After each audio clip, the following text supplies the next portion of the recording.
Hi viewers, welcome to our channel. So కర్ణాటకలో మనం చూస్తూ వస్తున్నాం.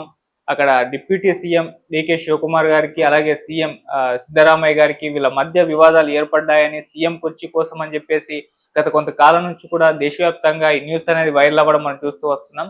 సో వీళ్ళు వరుసగా మీటింగ్లు కూడా పెట్టుకుంటున్నారు. మరి ఏం తేల్చారు?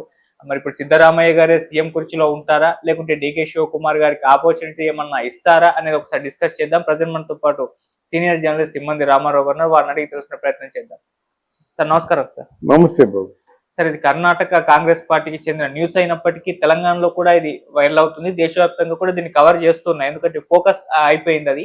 సో కాంగ్రెస్ పార్టీ కావడం చేత మరి అక్కడ సిద్ధరామయ్య గారు అయితే ఇప్పుడు సీఎం గా ఉన్నారు, డికే శివకుమార్ గారు అయితే డిప్యూటీ సీఎం గా ఉన్నారు. సో ఈ సీఎం కుర్చీ కోసం అయితే ఇప్పుడు వీళ్ళ మధ్య వివాదం ఏర్పడిందని, డికే శివకుమార్ గారికి అవకాశం ఉన్నా కూడా సిద్ధరామయ్య గారు ఇవ్వట్లేదని ఒక వార్త వైరల్ అవుతుంది. మరి ఏం జరిగే అవకాశం ఉంది? ఇప్పుడు సిద్ధరామయ్య గారే ఉంటారా, శివకుమార్ గారికి అవకాశం ఇస్తారా?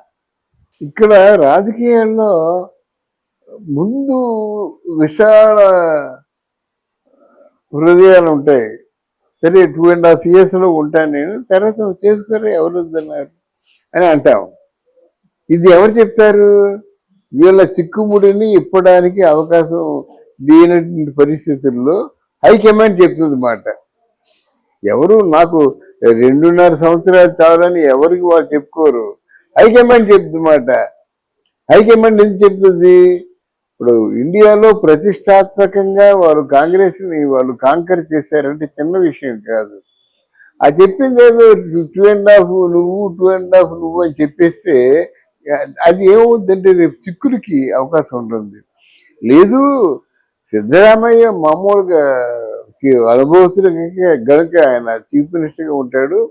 నువ్వు చీఫ్ మినిస్టర్గా లేకపోయినా నీకు ఏ పనులు చేయించుకోవాలంటే ఆ పనులు చేయించుకోవని కొన్ని అండర్స్టాండింగ్లతో ఉంటారు. అయితే మరీ చంద్రబాబు నాయుడు మాట్లాడినట్టు మాట్లాడు, నాకు ఆయన్ని సమానంగా చూడండి, నాకు ఆయనకి సమాన హక్కులు ఉండండి, మీరు పని చెప్పినట్టయితే మీరు ఎలా చేస్తారో ఆయన పని చెప్పినా మీరు చేయండి. ఇదంతా న్యూసెన్స్ అన్నమాట. అలా అనకూడదు, అట్లాంటి పరిస్థితి రాకూడదు. ఈయన అనుభవస్తుడు, ఈయన ఎలాగంటాడు ఇప్పుడు అంతే కదా. ఇప్పుడు పవన్ కళ్యాణ్ ఉప ముఖ్యమంత్రిగా ఉన్నాడండి. రేపు పొద్దున్న ఉన్న పడంగా రేపు నేను ముఖ్యమంత్రిని చేస్తాము, అంతకాలం ఉప ముఖ్యమంత్రిగా లోకేష్ వస్తాడు అంటే అది ఎలా నెక్స్ట్ ముఖ్యమంత్రి అవుతాడా అవడా వేరే విషయం.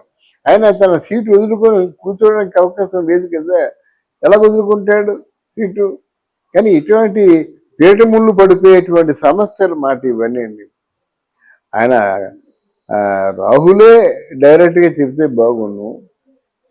ఇక్కడ సిద్ధరామయ్యకి అనుభవం ఉంది, శివకుమార్కి ఏంటంటే నెట్ వర్క్ చేస్తున్నాడు, అసలు పార్టీని ముందుకు తీసుకెళ్ళిపోతున్నాడు. పార్టీలో ఉన్నటువంటి ఏదైనా కొంచెం చిక్కుముడులు లాంటివి అయితే ఇప్పి మనందరం ఒకటే సెంట్రల్లో కాంగ్రెస్ పార్టీ తప్పకుండా రూలింగ్కి రావాలనేటువంటి ఆ లక్ష్యంతో పోతున్నాడు అన్నమాట. సో ఏదేమైనప్పుడు కూడా సిద్ధరామయ్య ఉంటాడు. ఆయనకి వేరే ఏదో ఉంటుంది కదా, కోరుకొని తీస్తారు. కానీ సిద్ధరామయ్య లాంటి సీనియర్ నాయకుడు నేను దిగిపోతాను నువ్వు కూర్చుంటే మరి సిద్ధరామయ్య తరహా పాలన ఈయన అందిస్తాడా శివకుమారు? అది డౌటే. శివకుమార్కి నలుగురితో కూడా చాకచక్యంగా మాట్లాడడం, అందరినీ సన్నిహితంగా ఉండు, అందరినీ దగ్గర చేర్చుకోవడం తెలుసు. మరి వాటప్పుడు పరిపాలన ఈ పరిస్థితుల్లో కీచులాడుకున్నా ఏం మాట్లాడుకున్నా మళ్ళీ సిద్ధరామయ్య ఉంటాడన్నమాట, ఉండే అవకాశం ఉంది. ఓకే, కాకపోతే ఇక్కడ బీఆర్ఎస్ కావచ్చు లేకుంటే బీజేపీ కావచ్చు దీన్ని ఎక్కువగా తీసుకెళ్తుంది. అంటే కాంగ్రెస్ ఎక్కడున్నా కూడా ఇలాంటి పరిస్థితే ఉంటుంది అని చెప్పేసి పెద్ద ఎత్తున తీసుకెళ్తున్నారు. మరి ఇది కాంగ్రెస్ కే నష్టం వాటిల్లే అవకాశం. మంచి ప్రశ్న వేశారు. అది గెలిచినప్పుడు కానీ అంటున్నారండి, కాంగ్రెస్ ఏదో లక్కీగా అనుకోకుండా మీరు కర్ణాటకలో గెలిచారు కానీ ఎక్కడికి గెలుస్తారు? అసలు కాంగ్రెస్ తాలూకు స్ట్రాటజీ ఇదని నోటుకు వచ్చిన మాటలు అన్నారు.